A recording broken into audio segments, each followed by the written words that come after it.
Welcome back to another episode of Importas Tú California, where we bring to you some of the voices from the community who are working in politics here in Sacramento, but across the state of California.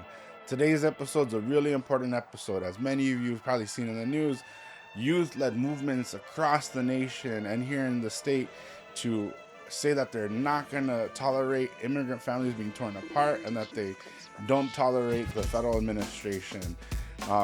So we're having a conversation on the January 30th walkouts and those that continued afterwards and before. So joining me today, our first time guest is Selina Mendez, Hola, hi.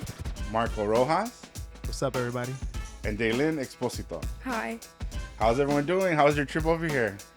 It was good. It was good. Yeah, Yeah. You came from Berkeley, the Bay Area. I came from Berkeley on Amtrak. Yeah. Oh, you came on the Amtrak? Yeah. Right on. What about yourself? Today's was- a Sunday, high school student. It was good.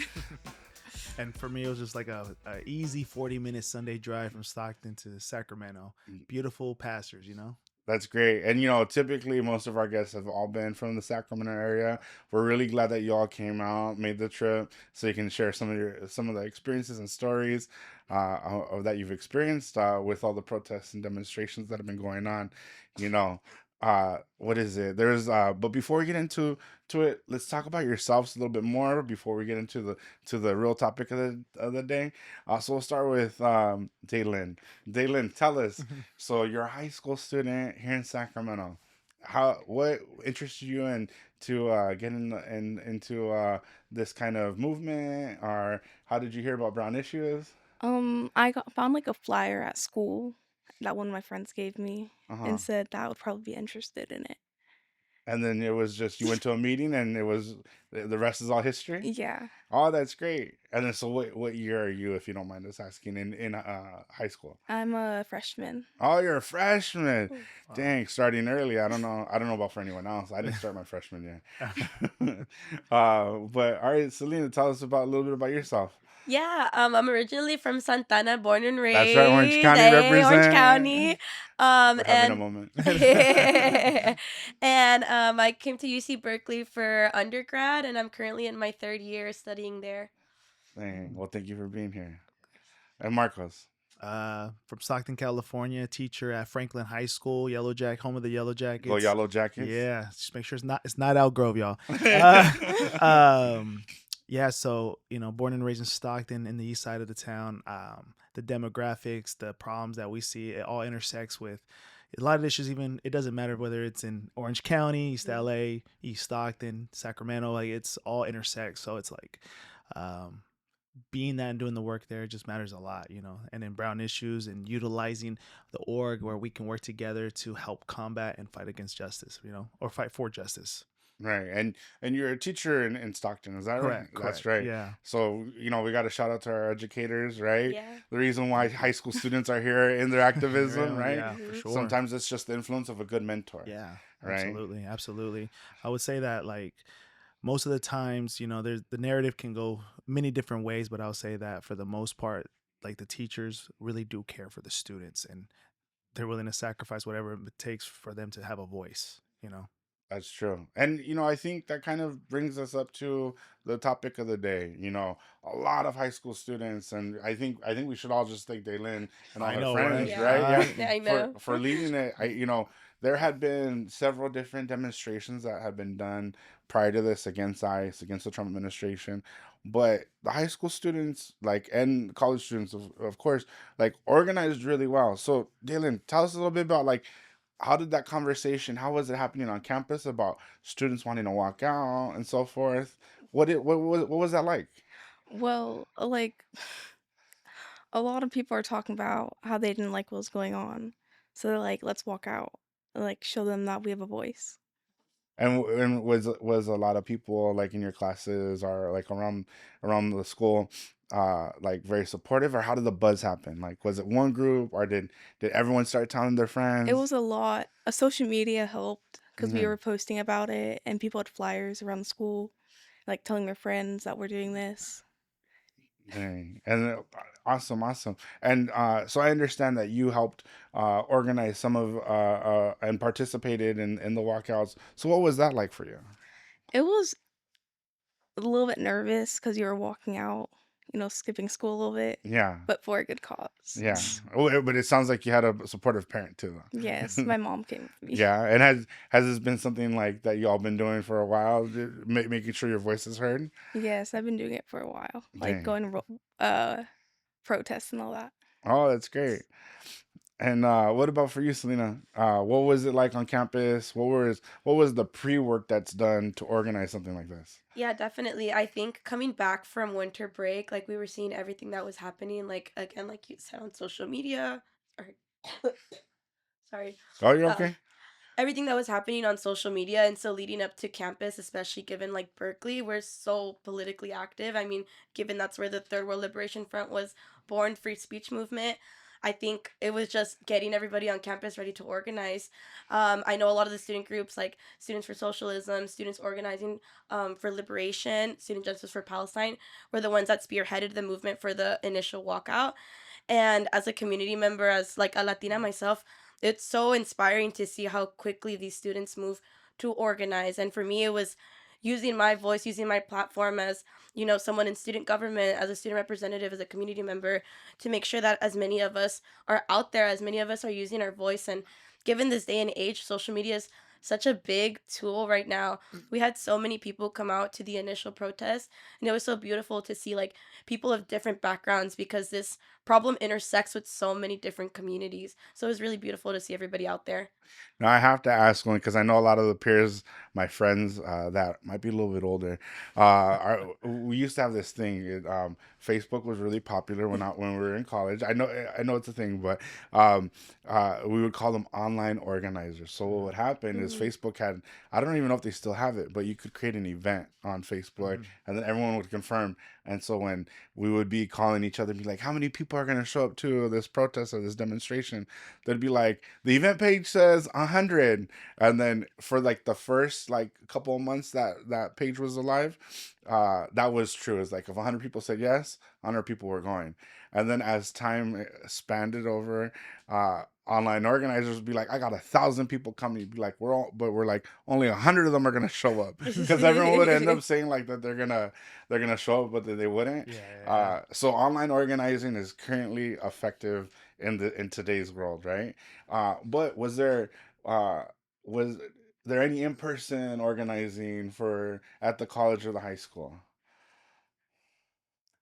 L- Um, I'm Like not. like like was it all social media that organized y'all, or was there any that were like where people were like, I'm gonna go talk to like 5 people today to try to get them to come? I'm not really sure about that, but I think people saw a lot of posters all over the school about Oh, it. so there's posters on campus. Oh, that's great. Yeah. And then there had to be a in-person organizing at the Yeah, college. there is people usually at table on Sproul, so that's usually where everybody walks by on school, and you'll have people talking, like sharing things, even RSOs, like student groups on campus. But there was definitely a lot of flyers, and I think something that's super effective with college students is social media. Like the post got a lot of saves, a lot of likes, a lot of shares, and I know me personally, like it's like it becomes talk on campus, like, oh, are you going, like, are you going to this art build? Oh, okay, let me send you like a calendar invite, like come to the art build with me. I know I personally went, like I made my poster, I made friends come with me, and it was the same thing the day of, like asking friends, hey, where are you going to be? Are you present there? Like, are you actually showing up to these, movements? It's really easy for us to become extremely busy with everything that's going on. Yeah. Classes, work, or like schedules become super busy. So when it comes to actually showing up and showing out, it's so important that like we hold each other accountable as well. So I think like as a community member and as like, in student government, like I tried to get as many people that I knew out there as possible.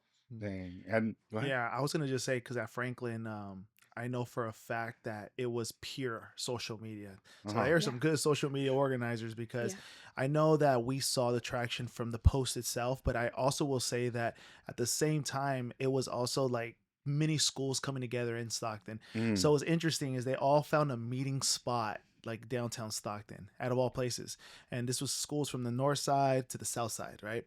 And they all met there, and it was through social media. Now, mind me, I was not necessarily there hearing and listening how they were organizing itself, Mm. but for the most part, I think social media is just a huge impact. It has a huge impact on everybody, whether we're us millennials or even the next generation down. Like it just has such an amazing impact. Whether it's something they want to share, something they want to voice, and I mean that's how it got big in Stockton for sure.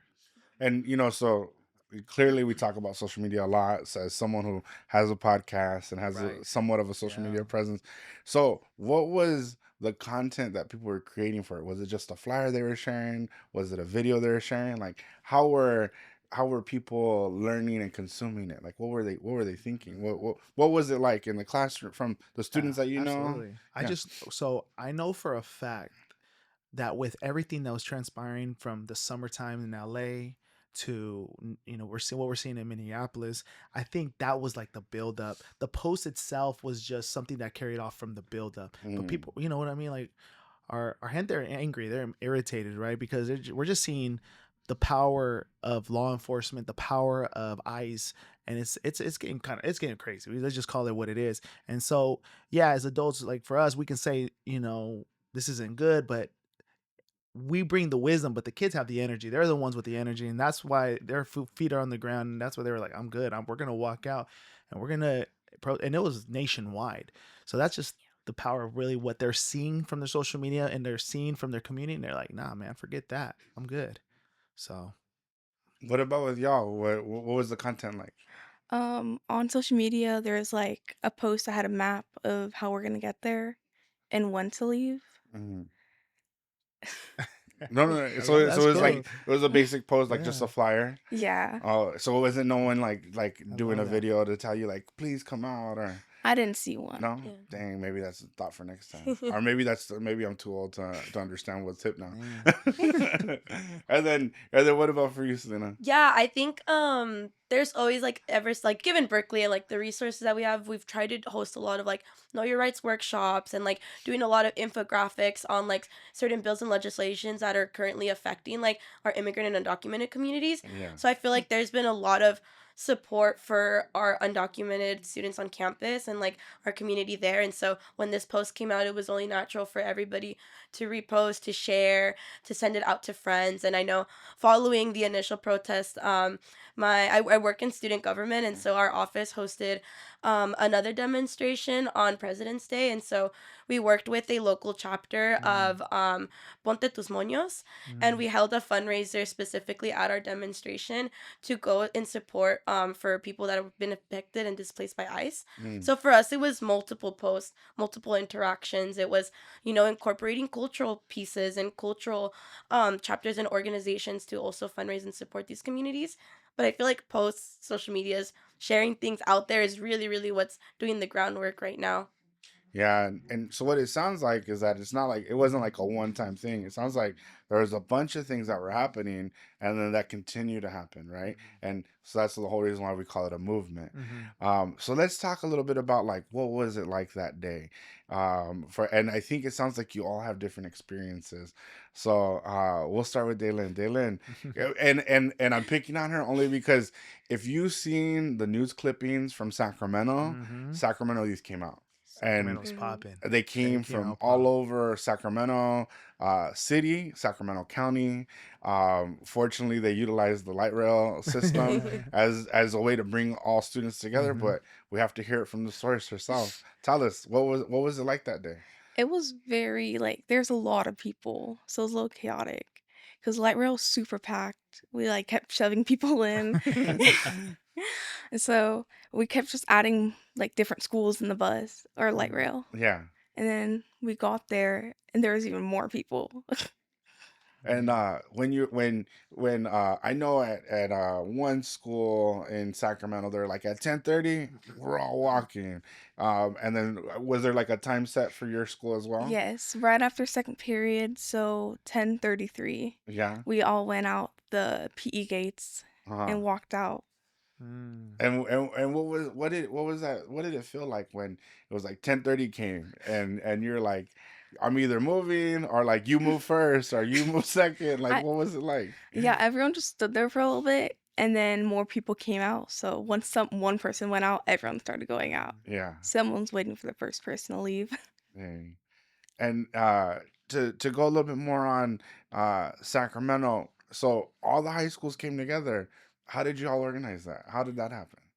I think social media. Yeah. Like, I feel like one school started it, and then we kept adding more schools in. And what was it like to have everybody present down at the Capitol? It was nice. It was cool, like showing that we can come together and work together to like give a message out. Thing. And so that's one high school. We're gonna go to Marco. Mhm. So you're a teacher in Mhm. class.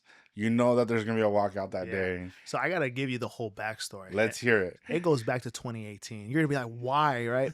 So this is my first year teaching, Ah, and that was after the shootings that took place in Florida, and that was another walkout that transpired. This was my first year, so the first exposure of a walkout where students walked out, I was nervous because I was like, oh my god, I'm gonna get fired. I don't like, what am I gonna do? How am I gonna control these kids? But then I realized after that year, I was like, they just showed their civic engagement, their agency, and I was like, oh, they don't need me to teach them. This is real life education right now taking place. So that transpired to 2026, right? Knowing that I have that in the back of my mind, I was already like, there was no certain time. I don't think so because, again, I was sick. I don't know for the story. I was sick for 2 weeks. So I had the flu. Family had the flu. So my first day back was the walkouts. right, And so right. I come in and I'm like, everyone's telling me, and I'm like, oh, cool. Let's make it happen. Like, you guys do what you got to do, right? And so I'm listening in, and it actually started right away from the morning. I was like, you guys are bold. It's like 30 degrees outside. Let's make it happen. You guys got to do what you got to do. And they walked out, and they started from the east side of town, and they just went, they went through. And that's why it's like, that's the power of social media you're saying, Daylyn, because at the end of the day, they don't know what they're like, probably knowing what's going on unless it's on social media a lot of times, because that's the, like, what they're focused on. That's a lot of their time they're spending time on, whether it's on TikTok, IG, and Facebook, whatever it is, and so and so, like, at And the end of the day, Facebook. so they're like watching this and they're seeing these posts, and now they're getting activated, and they were just walking out, and I loved it every moment. I think that day I have 3 periods that day because I have one day, or one period of those days is prep, or one of those periods is prep. So Hmm. out of those 3 days, I think I had one class was 3 students, another class was 4 students, and then the last class was 5 students. So I was like, I mean, I remember when they were walking, I was like, can we at least go see? But they didn't want to go. So I was like, man, I wanted to go. I just want to go see. Can we just go see it from afar? Because, I have to be there, especially if some of the kids don't want to walk out. Yeah. I have to provide them that safe space. But it was beautiful to see. It was inspiring, and that conversation still continues to this day because there's so many things that I know we need to touch on, because I don't think the movement it's over. I think it's gonna continue for sure. And we've seen that, right? There's a lot of high school students that are still mobilizing. Exactly. I made some funny comments to friends. There was like after January 30th, like maybe a couple days later, other high schools in other areas of California walked out. I was like, it's because they missed the first one, and then they got inspired. They got inspired. And they're like, oh, we can't be the ones who don't do it, Yeah. right?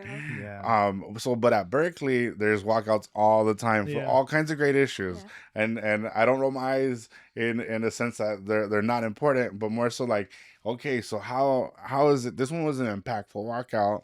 How is this different than other demonstrations that have been done on campus before? Yeah, definitely. I think the one that me and my team specifically, her name is Elizabeth. She's someone on our team. She's amazing. Shout out to Elizabeth. Shout out to Shout out. Elizabeth. Yeah. She really, really wanted to make this, demonstration really impactful, really intentional. So she reached out to a lot of more like cultural orgs, like brown issues. We had ideas. We had a lot of different like communities come together to give and share their experiences in terms of like immigration. Everybody has a different relationship and story with immigration. It can be your parents, it can be you, it can be your grandparents, it can be fifth, sixth generation, and this is still something that impacts you. It's still related to you. And so I feel like having students actually share those stories during our demonstration is what really kept people engaged. We had an art build the day before, and then during the actual protest we had two fundraisers going on, one for the East Bay Legal Sanctuary Covenant, Uh-huh. and then another one that's going to go to displaced families by ICE. But we had specifically hair braiding with ribbons. And again, like that goes also into like to play like that, like what you wear is political. Like, Mhm. our presence on this campus is political, and I think that Mm. was the biggest message that we were trying to show students, is that our active existence is political, because these spaces, these institutions were not created for people like us. Mhm. And that's why I feel like Berkeley, like, given its history, that's why there's so many walkouts, Mm. and that's why there's so many movements, because students, like first gen students, BIPOC communities, those spaces were not meant for us. And so every day that we're there, we have to fight for resources. We have to fight for our voices to be heard. And so I think we really tried to center that movement in, like, tie with what's going on with our undocumented immigrant communities. And so I do want to touch on something that you mentioned, and Daylin, you got to take notes, is that with the art build, we historically, I've used that as a place to organize, like, so say you know that there's going to be like 100 people that are going to go to your initial walkout, right? And then so you use the art build as a way to try to convert other people to go, because you'd be like, all right, well, I know you don't want to miss class, or I know you don't want to walk out, but like come with us and like decorate the posters, right? And art builds Yeah. where you're basically Right. poster making, right? And then in addition to any other art you might be doing, Yeah. and then so you just gotta get them there like once to be like, okay, well, this was kind of cool. Be like, you sure you don't want to hold that poster tomorrow that you just decorated?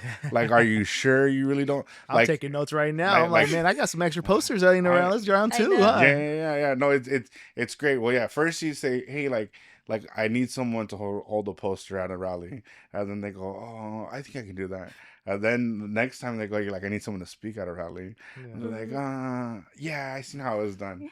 But the art builds where you start.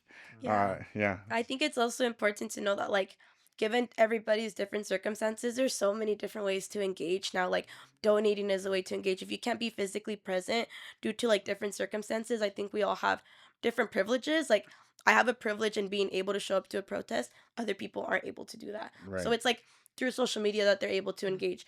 By simply reposting, that's you supporting these movements as well. Donating, art building, there's a lot of different ways to engage. And I feel like it's important nowadays to show that, like, it's not only about, like, showing up physically, but it's, there's so many different forms of resistance and, like, standing up politically, even like community care, Yeah. being a teacher, being an organizer. It's so important. Yeah.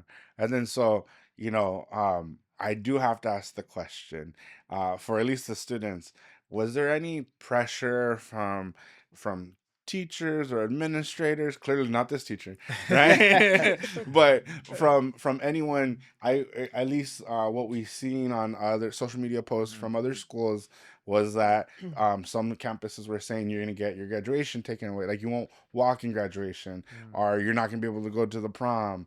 Was there any of that kind of pressure that happened with students at your school?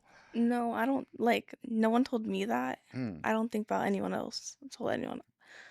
Oh, that's great. No. I mean, there's some. I think there were some Yeah. school districts out there. It sounds like not in Sacramento that were trying to Yeah. pressure folks. I think it was Lathrop or somewhere around there. It started with an L. I know they were doing some like ways of trying to get kids in trouble, just like taking away graduation tickets. I would have to read more of that There, for sure. I think there were some schools in LA as well Okay. Hmm. who were they were telling there was staff at the gates like you're not going, right? Yeah. And then but they also had a list of demands for them. Mhm. So Hmm. fortunately, as a college student, you have a lot more freedom. You're an adult, Yeah.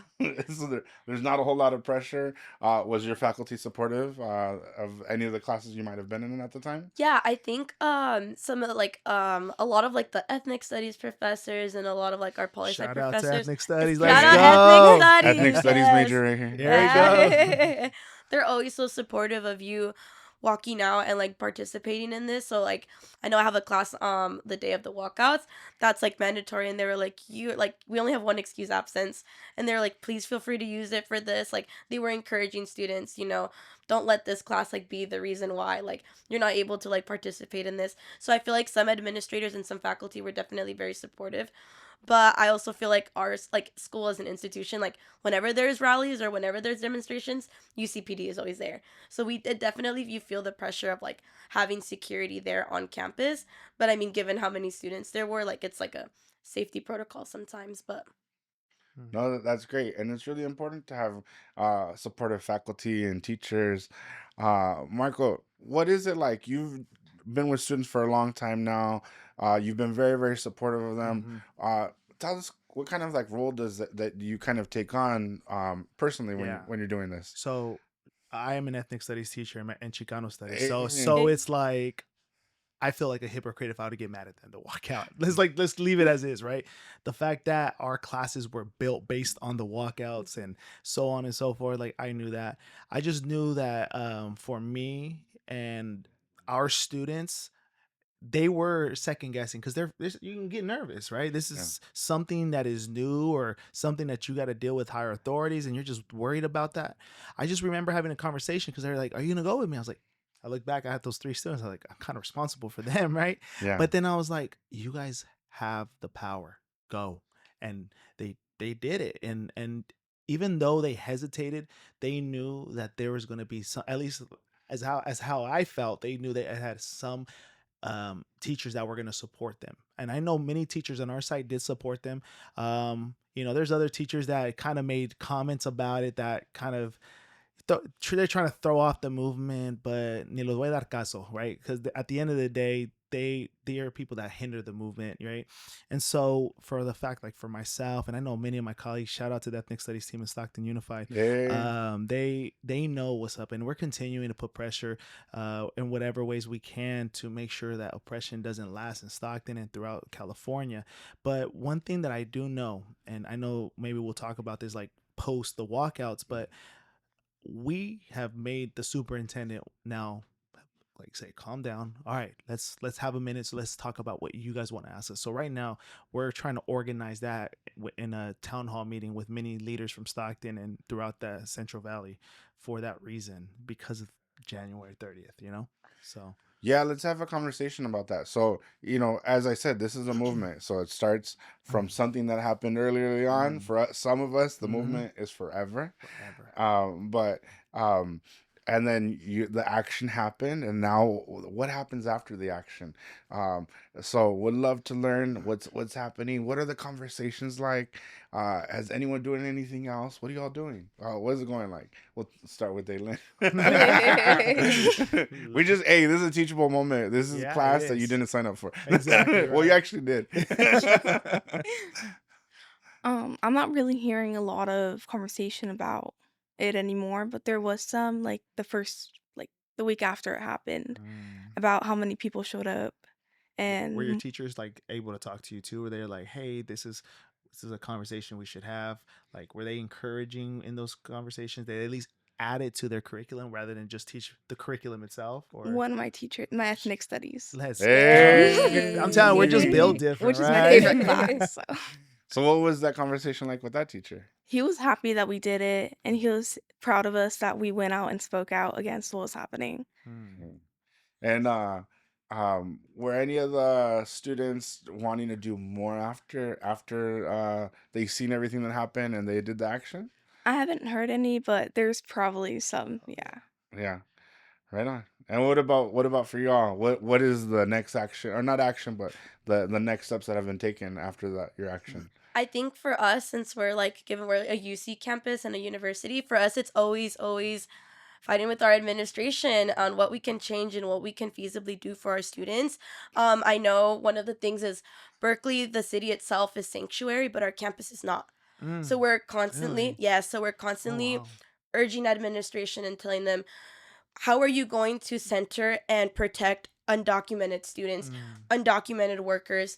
And that's always why we have like strikes for our like campus workers, and we're in support of that. But again, like it's the uncertainty of how is our university going to work with services like that, like ICE and all of those things, when our city, the one that we are in, is sanctuary itself. How can you have that contradiction? So for us, it's talking to our administrators, talking to our faculty, talking to our chancellor, what are you going to do if ICE is present on campus, and holding them accountable more than Beautiful. anything. That's beautiful. And that's a reminder that even though there's it was a national call, but there's very local demands that you all had. Exactly. And I don't know if there was any in Stockton. From my understanding, did they go to the city hall?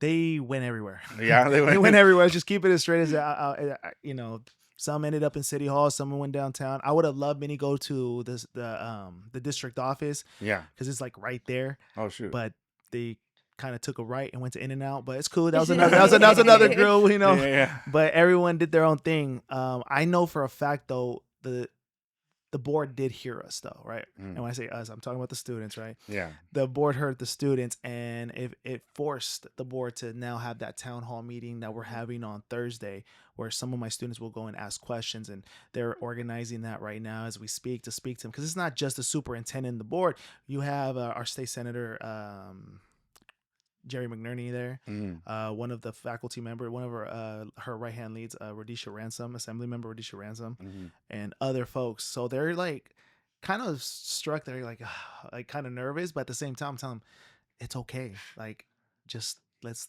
ask them questions that we know they have to answer to, and so they're carrying on that. But in the classroom, we're always ethnic studies and Chicano studies. We're always talking about movements. Like right now, we're talking about the labor rights movement from starting from the Bracero program all the way now to where we have the UFW, and it just carries back to our time together, you and I, back in the policy boot camp. One thing that always stood out to me was you, Chris, when you always showed us different protests, but you were like, what's their message?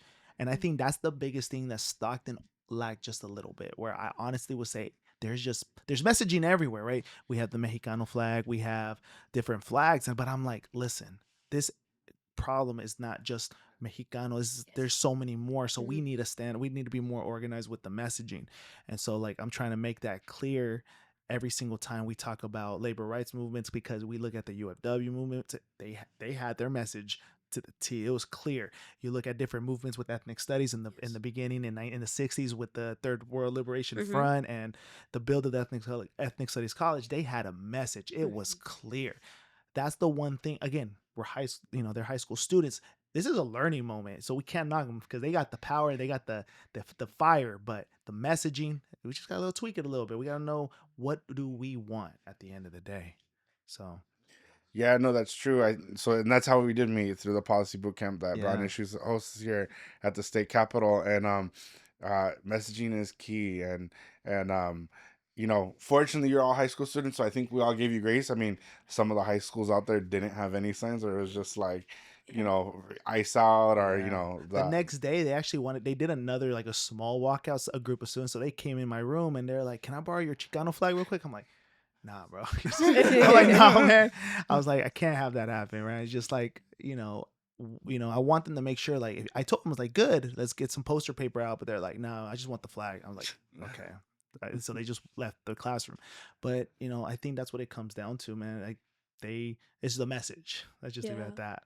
I also think like it's important to note that yes, like Latinos are being affected by this predominantly, but this transcends to other communities. Exactly. Like this is a multicultural issue. Yeah. And what's super important right now is that all of our communities, all of our cultures come together and show solidarity with one another, because it's not just hyper focused on one community, it's all of us. And when all of us are not free until like, or it's like what's it called, none of us are free until all of us are free. And I think that was our collective message specifically on Berkeley, is to show the intersection, how this affects different communities. And like, I know for me as a Latina, like it's personal. It's so personal. And hearing that transcend to another community, another culture, it like makes me feel like empowered in a sense to also fight for other people and other communities as well. Yeah, and so going off of that, I think one thing that a lot of folks have asked is like, well, why does it matter for those that turned out that aren't Latino? And if you listen to them, they're like, they're our neighbors. They're like, these are my friends that are being impacted, and if they're fearful to go to school or anything like that, like that's impacting me, because I wouldn't want to see a world without them. And so yeah, it's bigger than what some people may perceive it as, right? So I would love to just get a little bit more of a sense of, okay, now that this is all over, what's next? What do you think? Where do we go from here? Where does where does the momentum continue from what has happened and what has happened after the post walkout?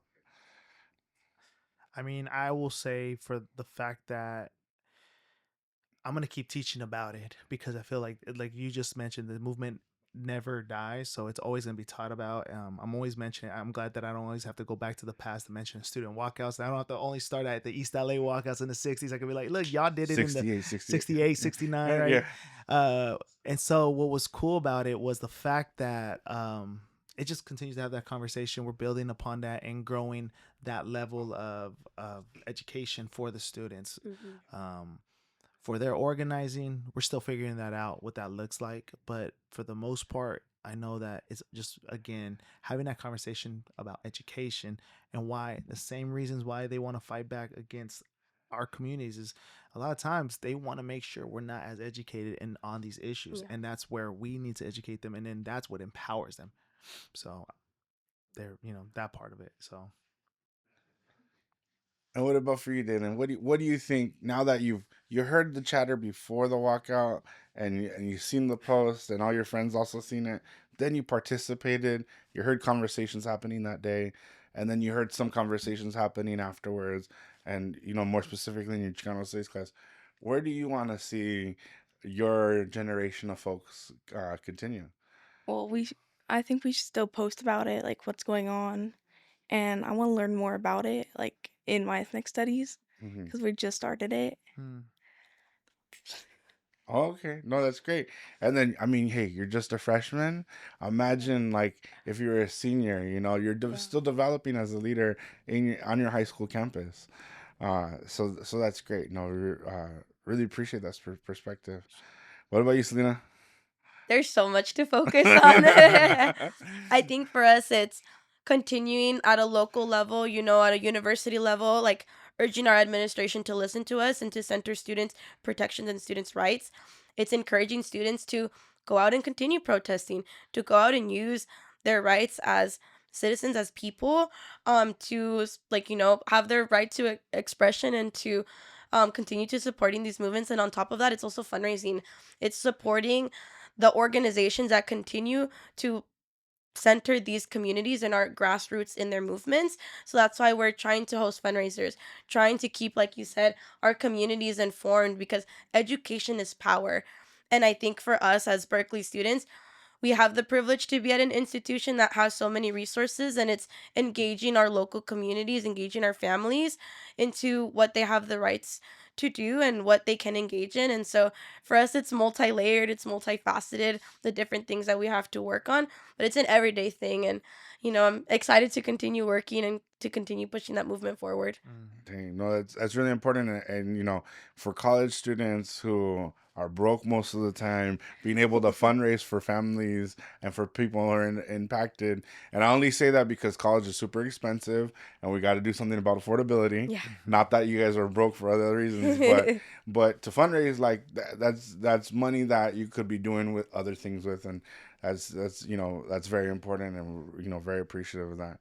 Well, before we close out, we always give everyone a final thought. So we'll go ahead and start with Marco, and then we'll go to Daylyn and then Selena, and then I'll close this out. So, whatever your final thought is, your shout out, your dedication, anything you wanted to close out this podcast with. I mean, first of all, I'm just grateful for Brown Issues, Kimmy Godino, the rest of the crew to allow me to build with the Franklin community in Stockton. A shout out to Stockton Unified Ethnic Studies crew, because it's like iron sharpens iron. So they're helping me build as become a better teacher, and my students as well helping me grow. Because I know that I have to be right for them as well in these times for sure. But it's super. But I'm not me without my family. So my wife Brianna, my son Josiah, and my daughter Gianna, like they keep me humble. They keep me sane because I remember even through all these times, like when I just walk outside with them, it keeps me at peace. It keeps me in the calm, and that's a privilege that I do have. So I'm grateful for them always. So that's my thought. I'm grateful for Brown Issues because without that, I wouldn't be able to have this opportunity. And my mom. Mama bear. Well, thanks for your mom for bringing you Yeah. on, and for bringing you to many protests before this, Yes. right? So it sounds like you already had the activation bug before then. That's great. I think I really, really want to thank Brown Issues, our Brown Issues Berkeley chapter as well. People in our office, Eli Peña, who organized the protest following that. I want to thank my parents, my family, my And community too. People from Santana are so politically engaged, and Mm. I think I am who I am because of the community that I come from. So honestly, shout out to everybody who's like, I'm a product of the communities that have invested in me, and so I'm super excited and excited to continue the movement. well, my final thought today is two things, and something I've mentioned on a podcast before is, when all the high school students walked out, what as an organizer, as someone who works in politics, I'm like, who's gonna be our next state senator or assembly member, or who's gonna be a Right. chancellor of university? That because they walked out that day, they're gonna actually take action from here on out. And Right. that kind of goes to my and so, wait, when that happened, what was it, last year, everyone walked out. That was my first initial thought, like, who are they going to be the leaders? And I know we sparked some new juice into to folks on the 30th, which kind of goes into my second thought, is that as Nipsey Hussle says, it's a marathon. We call it a movement Mhm. because it doesn't stop. It's Right. continuing to move. And as young people, you might find yourself in this forever. You might Yeah. find yourself in it for a couple of years, and we're really happy and glad for everyone who has contributed to the movement at whatever part of the movement. But don't give up participating in any way, whether you super participate, organize, mobilize, or paid at a nonprofit to help with some of this stuff. Are you just showing up? Just continue to do it. Some of us been in movement for years. I think I started my formal political formally being in political movements in 2008, and I'm still here. And now I work very deep into politics.